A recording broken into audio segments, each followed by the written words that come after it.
Bonjour à tous, c'est Jessim, j'espère que vous allez bien. Nouvelle année, nouvelle résolution, nouvelle tendance, nouvelle danse, la tectonique déboussole l'année 2021. Cette danse Made in France est-elle un effet de mode ou un véritable engagement pour la communauté LGBT?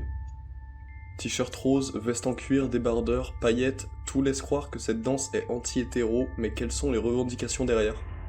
Est-ce une véritable menace contre la communauté non LGBT? J'ai discuté avec un danseur du groupe Modotech pour en apprendre plus sur cette nouvelle tendance.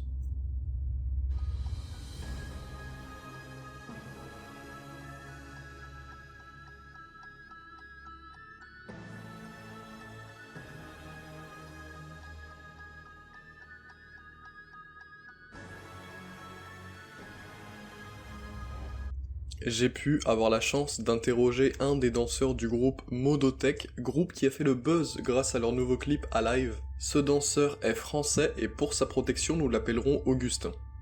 Cette interview date du 16 juillet 2021 et j'ai réussi à en apprendre plus sur cette Ruskov Tanet, traduisez-le par danse des Ruskov. Bonjour Augustin, donc première question, depuis quand dansez-vous et quand avez-vous rejoint le groupe Modotech? J'ai commencé très jeune, je danse depuis 24 ans maintenant et je suis dans le groupe depuis 2002. 2002? Attendez, mais l'activité du groupe a commencé l'année dernière, comment c'est possible? Officiellement, le groupe existe depuis l'année dernière, oui, mais la mise en place du reste a pris beaucoup de temps. Le reste? Quel reste? D'ailleurs, j'ai fait mes petites recherches et il y a des rumeurs datant de 2007 qui nous expliquent qu'un groupe d'extrême droite russe avait pour but d'en terminer avec la guerre froide, et le nom de code de ce groupe était Modotech. Je peux savoir s'il y a un lien quelconque? Je suis désolé, je peux pas répondre à cette question, enfin, je veux dire non, il n'y a aucun lien, on a trouvé le nom nous-mêmes. Dans ce cas, que faisiez-vous pendant tout ce temps? Que s'est-il passé entre 2002 et 2020? Rien, le groupe a été créé seulement récemment, on cherchait une idée de musique. Steve, vous êtes toujours tout seul? Après ça, j'avais peur pour la vie d'Augustin, je lui ai fait la promesse que rien ne lui arriverait, et c'est le seul qui pouvait me donner des informations sur ce groupe, donc après l'appel, j'ai réussi à me connecter au microphone d'Augustin pour pouvoir espionner sa conversation. C'est une discussion russe qui a été traduite, elle est ultra confidentielle et je ne sais pas ce que je risque, donc je vous mets en garde, si vous ne voulez pas avoir de quelconque problème, n'écoutez pas la fin de cet acte. Прости, он знает, да или нет? Нет, я навещал упущенное. Я не знаю, что со мной случилось. Пожалуйста, дайте мне один шанс. Они попали в ловушку. Вот и все. У нас в кармане. Сейчас или никогда. Ты с нами. Да, я с тобой. Будь искренним. Ты с нами или нет? Я всегда был с тобой. Ты должен мне доверять.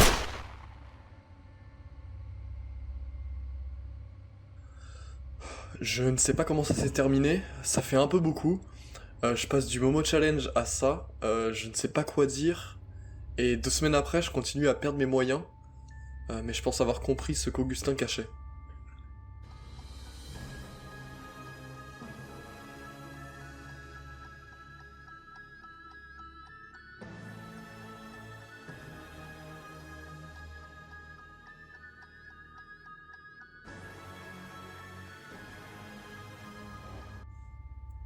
La tectonique vient de là.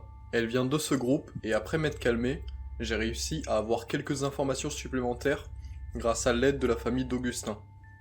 Je peux tout vous dévoiler et vous demande de ne pas mettre en doute la véracité de mes propos. Mondotech est le nom de code d'un groupe d'extrême droite russe qui a été créé en 2002 par Sergei Aksakov et Yegor Kuzmin, dans le but de conquérir l'Europe et l'Asie pour en finir une bonne fois pour toutes avec les États-Unis.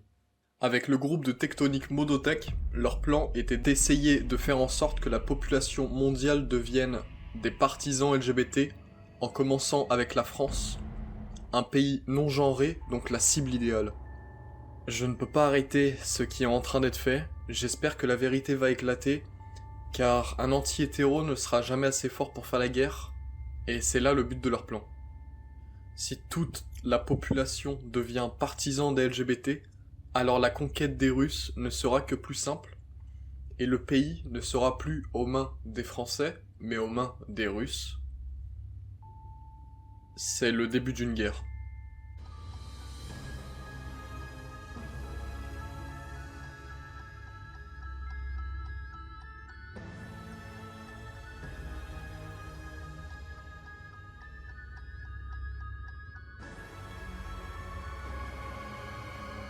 On est le 28 juillet 2021 et le corps d'Augustin, qui est en réalité Steve Delcroix, a été retrouvé mort. Bah, et depuis plus rien.